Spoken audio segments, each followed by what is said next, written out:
इदं सुरूपं तथा वा कलत्रं यशश्चारुचित्र धनं मेरुतुल्यम्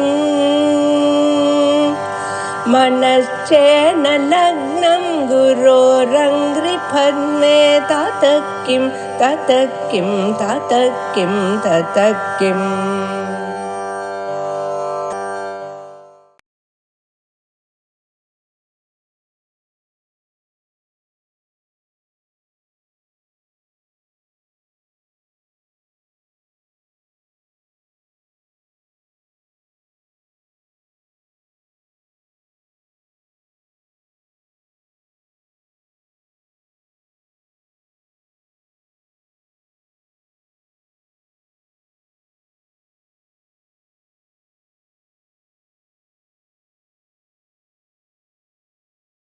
சுபாகரம்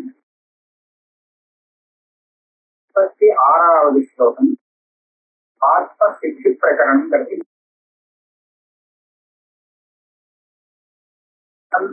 விராகே பிரபோதி பவே குரு உபதேசாத் அஸ்ரயே.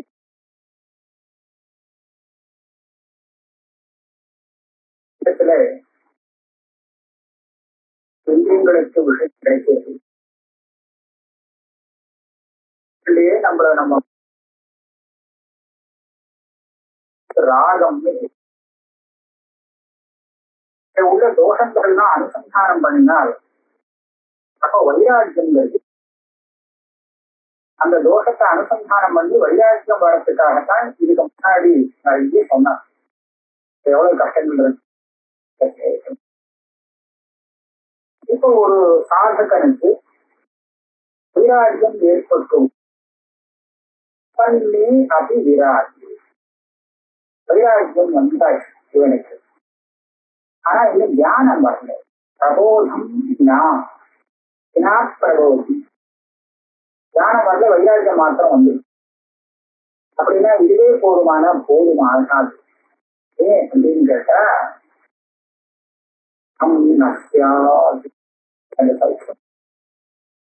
பிரபோதம் வந்தால், பிரபோதங்கிறது தியானம், ஆத்ம தத்துவ தியானம் வந்தால் என்ன ஒரு சௌக்கியம் இருக்குமோ அந்த சுகம் இவரிடத்தில் இருக்காது.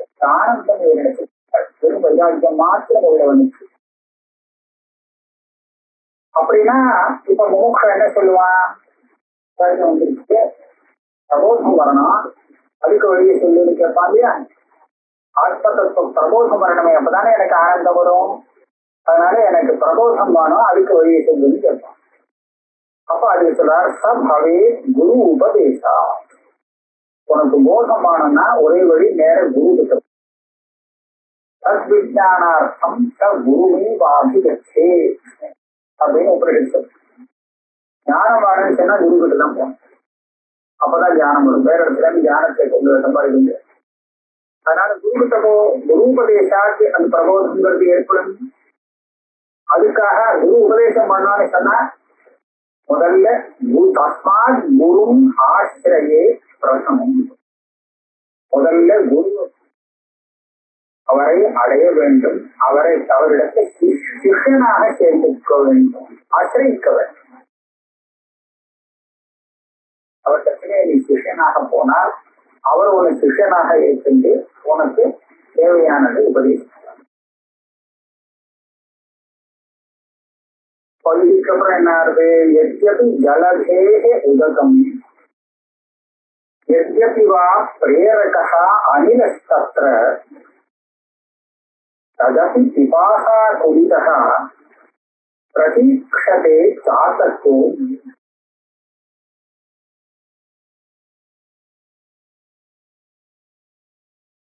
இந்த சாத்தகம் இருக்கு பார்த்தீங்களா, இந்த சாத்தகம்னு ஒரு பட்சி.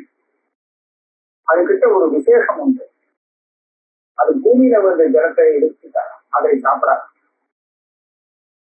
மேகத்திலேருந்து நேரடியாக விழக்கூடிய அந்த மழை துளிகளைத்தான் வாயில அப்படியே கம்பி சாப்பிடுவான். நேரடியா அதுக்கு வாயில விழணும். அதைத்தான் அந்த சாத்தக பட்சியானது கரையில வந்து ஜலத்தை, கரையில இருக்கக்கூடிய ஜலத்தை சாப்பிடாது. இப்ப பாருங்க, மேகத்திலேருந்து அந்த தண்ணி உயர்ந்து அது எங்கேருந்து வந்த தண்ணி? ஜலதேகே உதகம். ஜலதின சமுத்திரம். இந்த சமுத்திரத்துடைய உதக்கம் தான் அது. இங்கேருந்து அங்க போய் மேகம் வழியா கரை வருது. வேகம் தான். அப்ப இதுல இருந்தே சாப்பிடலாமா? சாப்பிடாது. சமுத்திரத்துல உள்ள ஜலத்தை நாம கூட சாப்பிட முடியாது. நாடகம் எப்படி சாப்பிடும் இல்லையா? அதனால எத்தி ஜலதேர் உதகம் எத்திவா பிரேரகா அனிலஸ்தத்ர. ஜலத்தை சமுத்திரத்திலேருந்து எப்படி மேல அங்க போச்சு அப்படின்னு கேட்டா அதுக்கு கொஞ்சம் நிறைய ப்ராசஸ் பண்ண முடியாது இருக்கும். சால்வ் பண்ணி விடுவார். ஆக அந்த மேக ரூபமாக கலந்து காத்தால் அடிக்கப்பட்டு அது இங்க வந்து நமக்கு தேவையான இடத்துல மழையாக போட்டுருது. ஜலம், சமுதிர ஜலம், அனிலகான காற்று. அந்த காத்தானது எங்க வீசுறதோ சில சமயம் அது இந்த மேகத்தை ஓட்டிட்டு வேற இடத்துக்கு போயிட்டோம்னா இங்க மழை இல்லைன்னு ஆயிடும். ஆக எங்க பெய்யணுமோ அங்க கொண்டு போய் சேர்க்கிறது காற்று. ஆக அதுதான் அந்த மேகத்தை அங்கங்க மழை பெய்யறதுக்கு கொண்டு போய் சேர்க்கிறது. அது இருக்கு. அப்படி இருந்தாலும் கூட தகதி பிபாசா துளிதா. பிபாசானா தாகம். இந்த காட்டக பட்சி தாகமா தான் இருக்கணும். ஏன்னா இதுக்கு நிச்சயம் மழையா பெய்ஞ்சிட்டு இருக்கும். மற்ற ஜலத்தை குடிக்காது. அப்படி இருக்கும்போது பிபாசா வறண்ட நாட்களுடைய முகத்தை உடைய அந்த பட்சியானது தாகமா இருக்கேன்னு சொல்லி சமுத்திர வச்சு குடிக்கிறாரு. பிரதீட்சதே ஜாதோ மேகம். மேகம் வரலான்னு காத்துட்டு இருக்கான். மேகம் வரும், அது தண்ணியை கொட்டும், மழை பெய்யும், நம்ம சாப்பிடலாம் அப்படின்னு காத்துட்டு இருக்கான். அதை போல குருவுக்காக பிரதீட்சை பண்ணி சிஷியன் அவரை போய் அடையணுமா? அந்த புத்தகம் இருக்கு, இந்த புத்தகம் இருக்கு, அந்த புத்தகம் அந்த அவசியப்படைய நம்ம படிச்சா தெரிஞ்சு கொடுக்கணும் அப்படின்னு தெரிஞ்சுங்க. ஜாதகனாக இருக்கக்கூடிய அந்த பக்ஷி எப்படி மேகத்தை பிரதீட்சிக்கிறதோ அதே போல சிஷ்யனானவன் குருக்கிட்டத்தான் போய் தனக்கு வேண்டிய ஞானத்தை சம்பாதிக்கணும். வேற விதமா சம்பாதிக்க உதாரணம். அதுக்காக இந்த உதாரணத்தை சொன்னார். பிரதீதி உக்தா சாஸ்திராத் குருதः ததா ஆத்மனः தத்ர சாஸ்திர பிரதீதி ராதௌ யத்வத் மதுரோ குரோஸ்தீதி அக்ரே குரு பிரதீதி தூராத் குரதர்சனம் யத்வத் ஆத்ம பிரதீதி ரஸ்மாத் குரபக்ஷணஜம் சுகம் யத்வத். ஒரு 3 விதமான ஞானத்தை தெரிவிக்கிறார். அதுக்கு உபமானம் சொல்லி திரேதா பிரதீதி உக்தா. நமக்கு தத்துவத்தை புரிஞ்சுகிறது 3 விதமாக தெரிந்து கொள்ள வேண்டும். தத்துவம் 3 விதமா இல்லை, தத்துவம் ஒரே விதம் தான். ஆனா அந்த தத்துவத்தை 3 தடவை 3 விதமா புரிஞ்சுக்கணும். சாஸ்திராத் 3 விதம்னா என்ன? சாஸ்திராத் குருதः ததா ஆத்மனः. முதல்ல சாஸ்திரம் குருக்கிட்டேருந்து புரிஞ்சுக்கணும், தன்னிடத்திலிருந்து புரிஞ்சுக்கணும். தன்னிடத்திலிருந்து புரிஞ்சுக்கிறது தான் புரிஞ்சுக்கிறதுங்கிறது அதுதான் அனுபவம். சாஸ்திரத்திலேருந்து சொல்லிக் கொடுத்து புரிஞ்சுக்கணும். சாஸ்திரம் என்ன சொல்றதுன்னு முதல்ல புரிஞ்சுக்கணும், குரு சொல்லிக் கொடுத்து புரிஞ்சுக்கணும், தானாக புரிஞ்சுக்கணும், அதுக்கப்புறம் தானா புரிஞ்சுக்கணும். இது ஒரு கிரமம். சாஸ்திராத் குருதः ததா ஆத்மனः. என்னது சாஸ்திரத்தான புரிஞ்சுட்டாலும் அதே தத்துவம் தான், வெளி சொன்னாலும் அதே தான், நானா புரிஞ்சாலும் அதே தான். இது என்ன வித்தியாசம் இருக்கு இப்படிலாம் சொல்றாரு அப்படின்னு கேட்டா அது சொல்றார். நான் உதாரணம் சொல்றேன். சாஸ்திர பிரதீதி எப்படி இருக்கும், குரு பிரதீதி எப்படி இருக்கும், குரு தேர்ந்து புரிஞ்சுட்டா அது எப்படி இருக்கும், தான் புரிஞ்சுக்கும். அதுக்கப்புறம் 3வது தன்னிடத்திலேருந்து புரிஞ்சுட்டா எப்படி இருக்குங்கிறது உனக்கு உதாரணம் நன்றி சொல்றேன். சாஸ்திர பிரதீதி ராதவ் யத்வத் மதுரஹ குடஹ அஸ்தி. சாஸ்திரம் சொல்றது எப்படி இருக்கும்னு கேட்டா, நான் 3 வாக்கியம் சொல்ல போறேன். 3 விதமா அதை முதல்ல சொல்லுறேன், அப்புறம் இதுக்கு வரேன். வெள்ளம் சிரிப்பாக இருக்கும் அப்படின்னு ஒரு இடத்துல எழுதி போட்டிருக்கேன். படிச்சு பார்த்தா கொஞ்சம் தெரியும், வெள்ளம் சிரிப்பா தானே இருக்கும். அதை படிச்சு பார்த்தா தெரிஞ்சது வெள்ளம் சிரிப்பா இருக்கும். சரியாதான் புரிஞ்சு. அப்புறம் இன்னொரு பிரதீதி ஒருத்தர் வந்து காண்பிக்கிறார், அதுதான் வெள்ளம் சிரிப்பா இருக்கும்னு சொன்ன வெள்ளம் அது வழிதான் அப்படின்னு காண்பித்தார். இவன் வந்து தூரத்துலயும் பாக்குறான், அந்த வெள்ளத்தை பார்த்துட்டேன், ஏன் சிரிப்பா இருக்கும்னு சரி தெரிஞ்சுட்டேன் ஒரு வெள்ளத்தை, அதாவது இதுதான் நான் அந்த வெள்ளம் அப்படின்னு பார்த்தாங்க. இது 2வது பிரச்சனை. அப்புறம் அந்த வெள்ளத்தை கொஞ்சம் கிண்டு வாயில போட்டு, வெள்ளம் சிரிப்பா இருக்கே தெரியுதா. இப்ப 3 விதமான அந்த வெள்ள பிரதீதி ஏற்படுதா இல்லையா. முதல்ல பார்க்கும்போது வெள்ளம்னு ஒண்ணு, அது ஏதோ ஒண்ணு சிரிப்பா இருக்கும் அப்படின்னு சாஸ்திரத்தை பத்தி தெரியுது. ஆனா எது வெள்ளம்னு தெரியல, சிரிப்புனா என்னங்கிறது தெரியல. அப்புறம் வெள்ளத்தை காண்பிச்சுட்டு இருக்காரு ஒருத்தர். அப்போ இதுதான் வெள்ளமா சிரிப்பா இருக்குன்னு நான் ஏற்கனவே தெரிஞ்சுட்டு இந்த வஸ்து தானா அப்படின்னு அதை தெரிஞ்சேன். இப்ப அதை விட கொஞ்சம் நல்லா தெரிஞ்சுது. அதுக்கப்புறம் அதை வாயில போட்டு பார்த்தா வெள்ளம் எப்படி இருக்குங்கிறது தெரியும். இது அனுபவம். அப்ப அதே மாதிரி சாஸ்திரத்தை சொன்னது வெள்ளம் மதுரமாக இருக்கும் அப்படின்னு சொல்ற மாதிரி ஆத்மான ஒண்ணு இருக்கு. தேகம், இந்திரியம், மனசு, பிராணம் இது எல்லாத்தையும் தாண்டி ஆத்மான ஒண்ணு இருக்கு. ஆமா இருக்கு அப்படின்னு தெரியும். இங்க இருக்கு இதுன்னு மேல தேடணும். குரு வந்து இங்கதான்ப்பா இருக்கு அப்படின்னு காமிச்சு, இங்க தேடாவே இங்க தேட இங்க இருக்கு அந்த வஸ்து அப்படின்னு சொல்லியிருக்காரு. அப்ப தூரத்துல மதுரமான குணத்தை கண்ணால பாக்குற மாதிரி அந்த பிரதீதி. 3வது வெள்ளத்தை ருதிச்சா ஒரு அனுபவம் ஏற்படுது பார்த்தீங்களா, அப்படி அந்த சொரூபத்தை அனுபவிக்கிறது. இந்த 3 விதமான பிரதீதியை தான் இங்க சொல்றார். சாஸ்திரா யூதா ததா ஆத்மனஹா அப்படி. இதுதான் முதல்ல உதாரணத்தோட சொல்ற.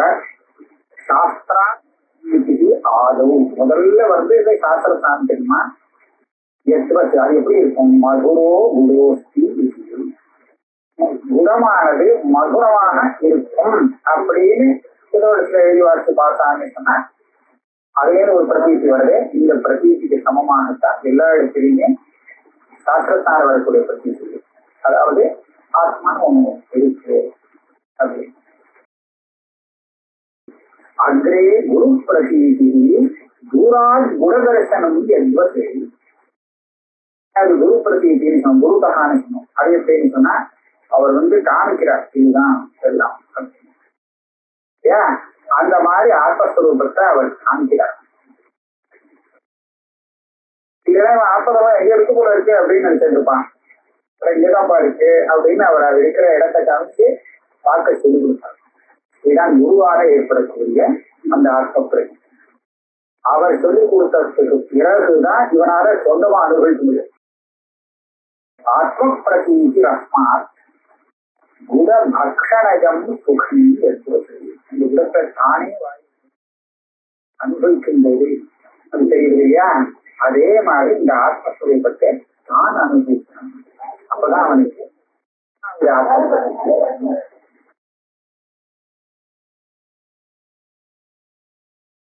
ரசகந்த ரூப சப்த ஸ்பர்ஷாக அந்நே பதார்த்தாச்ச கஸ்மாத் அனுபூயந்தே தேகாத் நோ தேகாத் நேந்திரிய கிராமா.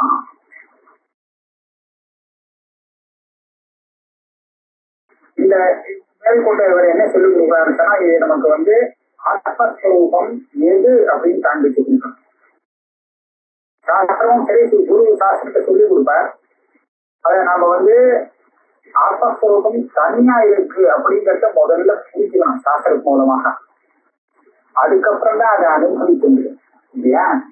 ஆத்மா தனியா இருக்கு அப்படின்னா எங்க இருக்கு கேட்பானோ இல்லையோ, இருக்குங்கிறது எப்படி கண்டுபிடிக்கிறது, அதுக்கு யுக்தி சொல்லணும். ரச கந்த ரூப சப்த ஸ்பர்ஷா. 5 இந்திரியங்களால கிரகிக்கக்கூடிய 5 பூதங்களுடைய விசேஷ குணங்கள். ரசம் என்ன, கந்தம் என்ன, ரூபம் என்ன, சப்தம் என்ன, ஸ்பர்ஷம் என்ன. ரசத்தை நாட்டால கிரகிக்கிறோம், கந்தத்தை மூக்கால கிரகிக்கிறோம், ரூபத்தை கண்ணால பாக்குறோம், சப்தத்தை காதால கேட்கிறோம், ஸ்பர்ஷத்தை தொட்டு பார்க்கிறோம்.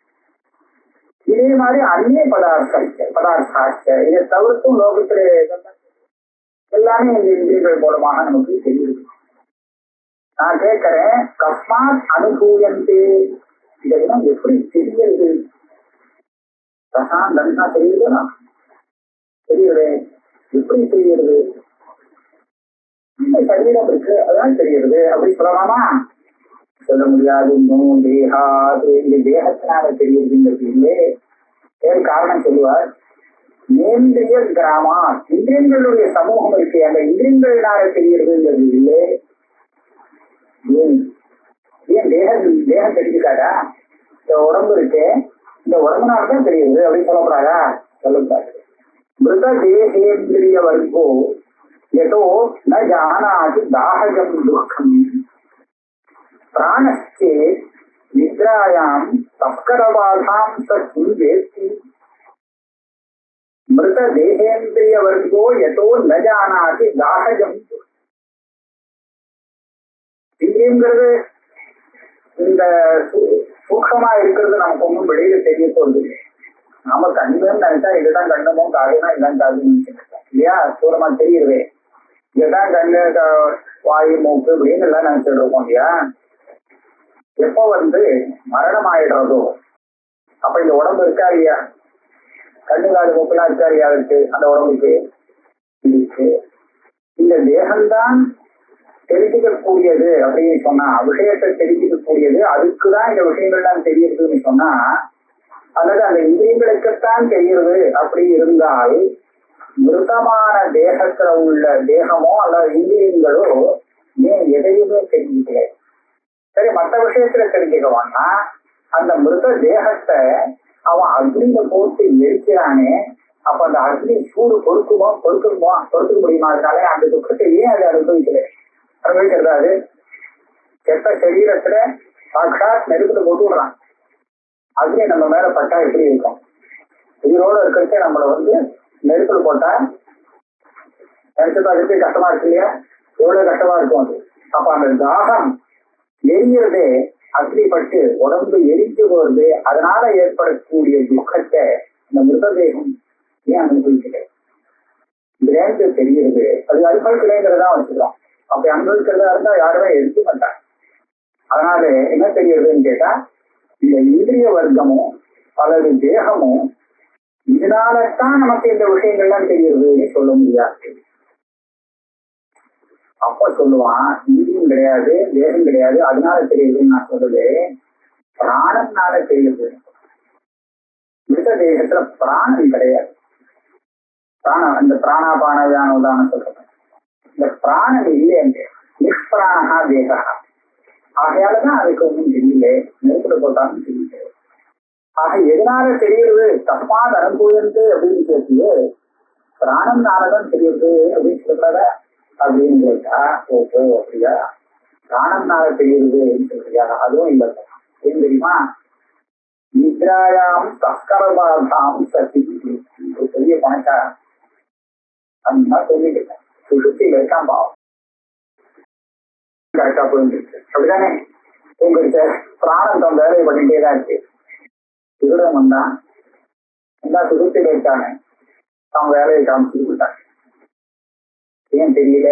ஆனந்தம் பிராணம்னால வேலை தெரியணும். பிராணம் தான் இருக்கே, வேலை செஞ்சுட்டு இருக்கே, தெரியுமா? ஆக பிராணம்னால பாக்கியமான விஷயங்கள் நமக்கு தெரிவதாக இருக்குமானால், தூங்கிட்டு இருந்தாலும் பிராணன் முடிச்சுட்டு வேலை செஞ்சுட்டே இருக்கிற காரணத்தினால தூங்கும் போது இந்த மாதிரி ஒரு திருட்டு நடந்தது ஏன் தெரியலை? தெரிய முடியாது இல்லையா? ஆக இது தெரியறதுக்கு பிராணல இருக்காங்கிறது அது காரணம். ஆனா நமக்கு இதெல்லாம் எப்படி தெரியுது? பிராணம் இருக்கு, அதனாலதான் தெரியுது. நீங்க சொல்ல முடியாது. ஏன்னா இந்த பிராணம் சுகத்து காலத்துல எங்கேதான் இருக்கு, அதாக தான் வேலையை பார்த்துட்டு இருக்கு. ஆனா அவன் பாட்டுக்கு தெரிஞ்சுக்கிட்டா ஒன்றும் தெரியாது. பிராணஸ்தே நித்ராயாம் தஸ்கரபாதாம் சஹா கிம் தேசி. இந்த பிராணனுக்கு தெரியுதா திருடம் வந்திருக்கான் அப்படிங்கிறது தெரியுது. அப்போ பிராணன்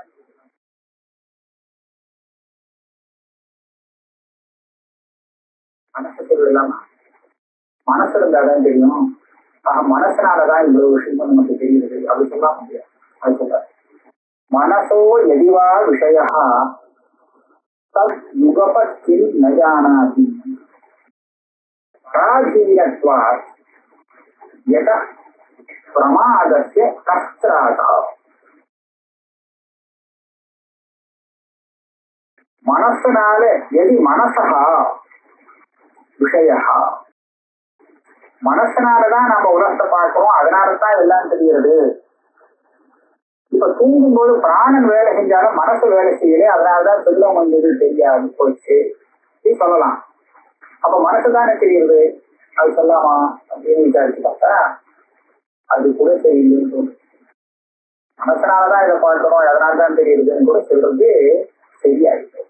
ஏன் தத் யுகபத் கிம் ந ஜானாதி தத், அந்த மனசு ஒரே சமயத்துல பல விஷயங்களை ஏன் தெரிஞ்சுக்க முடியல? நாம ஒரு இடத்துல கவனமா இருந்தோம்னு வச்சுக்கிறேன், பக்கத்திலேயே நடந்து முடியும் என்ன முடியாது. ஒரு விஷயத்துல ரொம்ப கவனமா இருந்துட்டோம்னா என்ன நடக்கிறதுன்னு கூட தெரியாம போயிடும். அப்ப மனசு தெரிஞ்சிருக்கக்கூடிய சக்தி இருக்குமானால் மனசனாக நாம தெரிஞ்சுக்கோம் இருந்தால் ஏன் அது எல்லாம் தெரியாம போச்சு? யுகபத்தியும் நஜானாதி தத்து, ஏன் ஒரே சமயத்திலே பல விஷயங்கள் தெரிஞ்சுக்க யோக்கியமாக நடக்கும் விஷயங்களை அது ஏன் தெரிஞ்சுக்க முடியாத போகுது? சத்திய பராதீனத்வாத் யதஹா. அப்போ ஒண்ணு சொல்லணும், ஏன் தெரியலேங்கிறது ஒரே காரணம் தான். என்ன காரணம்னா அது இன்னொன்னுக்கு அதீனமாக இருக்கு. அப்ப அது எதை பார்க்க சொல்றதோ அதைத்தான் அது பார்க்கறதே தவிர எல்லாத்தையும் பார்க்க முடியாது.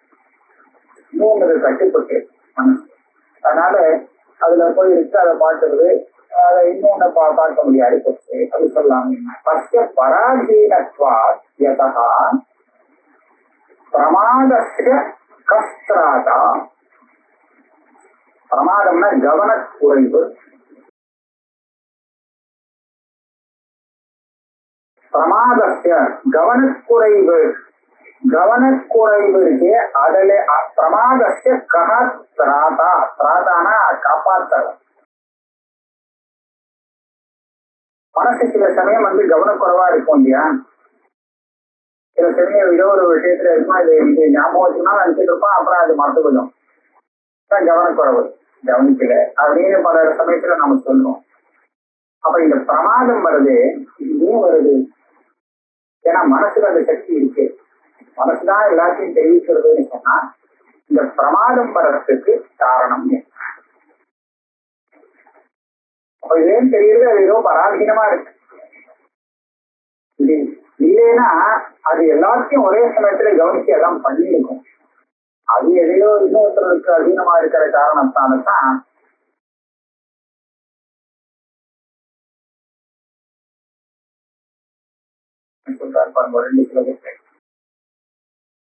காட துவாந்த கிருஹாந்ததः க்ஷிதிதலே தீபம் நிதாயோஜ்வலம் பஞ்சசித்ர மதோமுகம் ஹி கலசம் தஸ்யோபரி ஸ்தாபயே பரிதோனுரந்தம் அமலாம் வீணாஞ்ச கஸ்தூரிகாம் சத்ரத்னம் வியஜனம் யசேச்ச கலச சித்ராத்வ நிர்கச்சதா. தேஜோம்சேன பிருஷக் பதார்த்த விவஹ ஞானம் ஜாயதே ஜாயதே தத் ரந்தைஹி கலசேன வா கிமு மிருதோ பந்தேன தைலேன வா கிம் சூத்ரேண ந சைததஸ்தி ருச்சிரம் பிரத்யக்ஷ பாதார்த்ததः தீபஜ்யோதிரைகமேவ சரணம். உதாரணத்துக்கு நான் கேள்வி கேட்கிறேன், என்ன பதில் சொல்லுங்க, அதே மாதிரி தான்ப்பா இப்ப நான் கேட்டது பதில். இருந்துட்டு எல்லாத்தையும் அறிகிறது, அதனாலதான் தெரியுது. ஒரு உதாரணம் சொல்றேன்.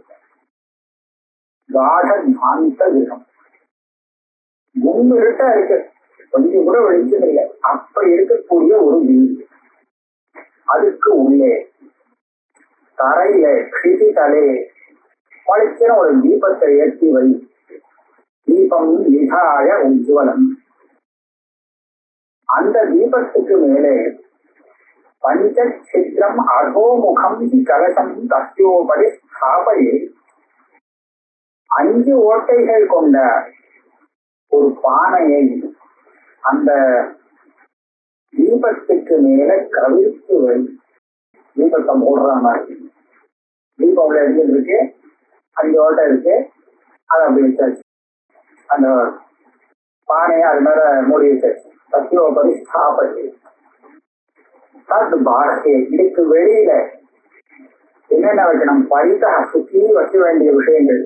அனுரந்தம், அந்த ஓட்டை இருக்கு பார்த்தீங்களா, அந்த ஓட்டைக்கு எதிர்த்தா போல ஒவ்வொரு ஓட்டைக்கும் எதிர்க்க வர மாதிரி 5 ஓட்டை இருக்கா, 5 ஓட்டைக்கு எதிர்த்தா போல 5 விஷயங்களை வைக்கணும். எப்படி வைக்கணும்? என்னென்ன வைக்கணும்? அமலாம் வீணாம், ஒரு நல்ல வீணை ஒரு பக்கம். இன்னொரு பக்கம் கஸ்தூரிகா. கஸ்தூரிகான்னு கந்தத்துக்காக, அதுல கஸ்தூரிகா கந்தம், கந்தம் ரொம்ப விசேஷமான கந்தம். அப்புறம் இன்னொன்று சத் ரத்தனம், நல்ல ரத்தனம். அப்புறம் அடுத்தது ஒரு பக்கம் வியஜனம், விசிறி. நெசேச்ச அமலாம் வீணாஞ்ச கஸ்தூரிகாம் சத்ரத்தனம் வியஜனம் நெசேச்ச கலச சித்ராத்ம நிர்கச்சதா.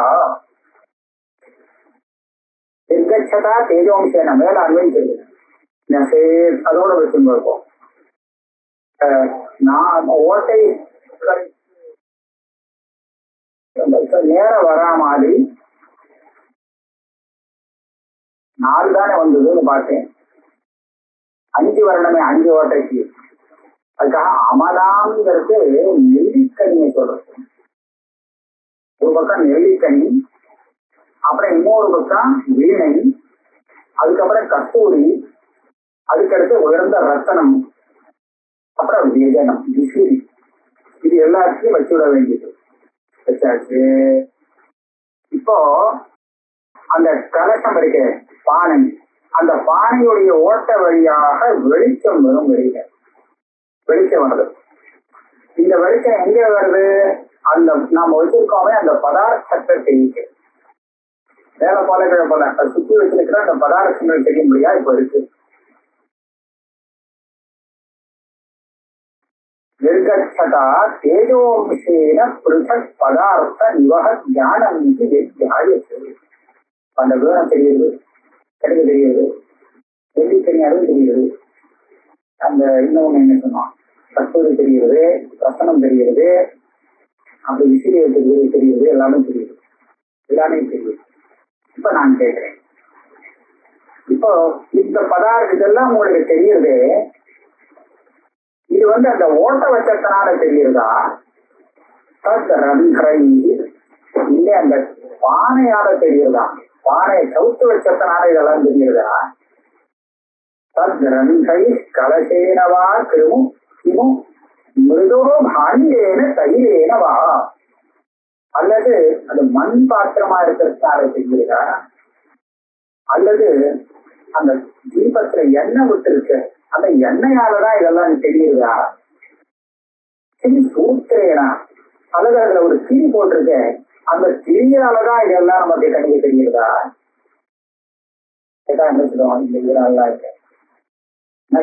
தஸ்தி ருசிரம் அப்படின்னா சொன்னாங்க.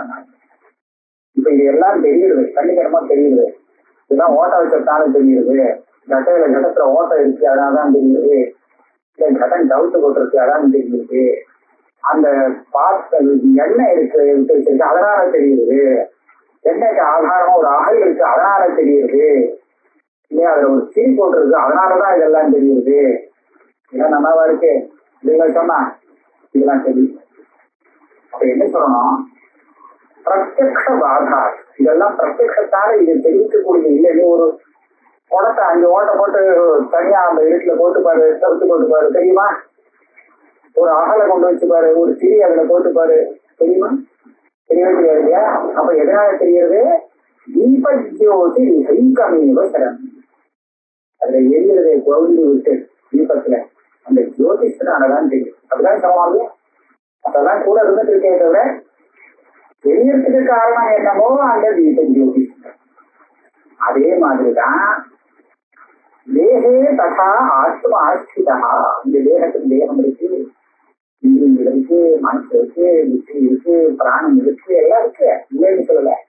ஆனா இந்த விஷயங்கள்லாம் தெரியறதுக்கு ஆத்மா இருந்தாதான் தெரியும், ஆத்ம ஜோதிஷம் இருந்தாதான் தெரியுமே தவிர மற்ற விஷயம் மாத்திரம் இருக்கிறதுனால.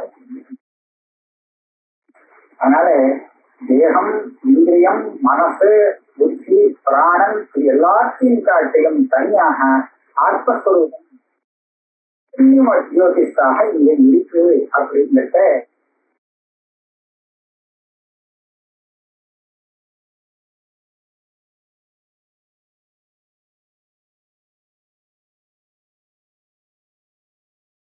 நமக்கு 94 ஸ்லோகம் ஆயிடுச்சு.